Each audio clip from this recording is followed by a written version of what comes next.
摆，宜兰地检署已经来成立着专案小组到现场搜证。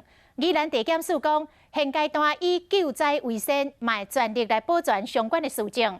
内政部长徐国勇嘛讲，救人优先。若断桥的原因，即卖是卖来猜测，较袂去互定调。若行政院长苏贞昌嘛讲，救人第一，责任甲后续的情形，会伫上紧的时间内调查追究。我们立刻启动救助的机制，包括国军水下救助工作的专案小组及交通部长也立刻赶往现场，内政部也动员消防各方面人力。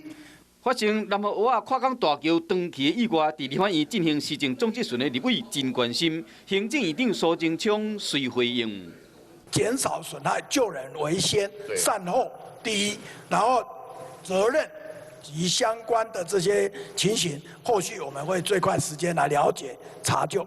断桥事件非同小可，苏贞昌只是救人第一，相关部会嘛全力的配合。中度风台米塔才倒离开台湾尔，直接受到影响的北部地区，即马无用伫拼。延过风台期间，苏贞昌驻定灾害应变中心，要甲花莲县长视讯连线时出状况，国民党立委骂苏贞昌讲是你点官威，毋是民进党的盾面。电话打不通，视讯连不上，怎么灾害应变？所以我重要的是建立机制，提升效率。至于说是刁谁、盯谁、讲谁，那是画错重点。强调灾害应变就是要紧。苏贞昌表示讲无针对任何一个人，也毋过风台都离开尔，就发生这个重大的公安意外，在拢考验政府救灾应变能力。